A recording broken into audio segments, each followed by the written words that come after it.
जब रमजान के बाबरकत महीने में इफ्तारी के वक्त एक भूख से निढाल मुसाफिर हजरत मोहम्मद सल्लल्लाहु अलैहि वसल्लम के पास पेश हुआ तो एक गरीब सहाबी ने मुसाफिर की ऐसी खिदमत की कि कुरान में उन सहाबी और उनके घर वालों की तारीफ हमेशा के लिए महफूज कर दी। ये उस वक्त की बात है जब मस्जिद नबवी में नमाज असर के बाद एक मुसाफिर हाजिर हुआ। उसका चेहरा पीला, लिबास फटा और हालत बेहाल थी। वो नबी करीम सल्लल्लाहु अलैहि वसल्लम के पास आया और गिड़गिड़ाकर अर्ज करने लगा, या रसूल अल्लाह, मैं भूख और प्यास से निढाल हूँ, मेरी मदद फरमाइए। आप सल्लल्लाहु अलैहि वसल्लम का दिल भर आया।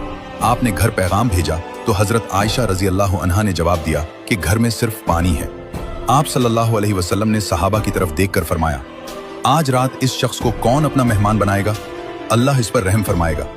हजरत अबू तलहा अंसारी रजी अल्लाह अन्हु खड़े हुए और मेहमान को अपने घर ले गए। घर पहुंचकर अहलिया से पूछा, कुछ खाने को है? उन्होंने जवाब दिया, खुदा की कसम, सिर्फ बच्चों के लायक थोड़ा सा खाना है। अबू तलहा ने फरमाया, बच्चों को कहानी सुनाओ और सुला दो, और जब हम दस्तरखान पर बैठें तो तुम किसी बहाने चिराग बुझा देना। हम अंधेरे में अपना मुंह ऐसे हिलाएंगे जैसे हम भी खा रहे हैं, ताकि मेहमान पेट भर कर खा सके और उसे शर्मिंदगी ना हो। उम्मी सुलाम ने बच्चों को कहानी सुनाकर सुला दिया। जैसे ही खाना शुरू हुआ तो उम्मी सुलाम ने चिराग बुझा दिया।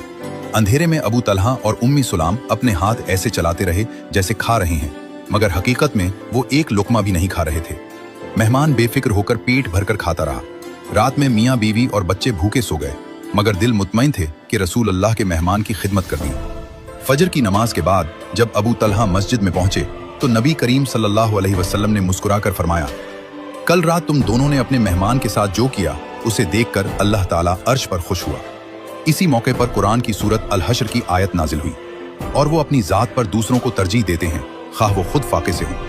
इस सच्चे वाक़े का मकसद सिर्फ यही है कि इस रमजान में अपनी इफ्तारी में किसी एक भूखे, गरीब या मुसाफिर को जरूर शामिल करें, चाहे आपके पास खर्च कम ही क्यों ना हो, क्योंकि बांटने से बरकत बढ़ती है और अल्लाह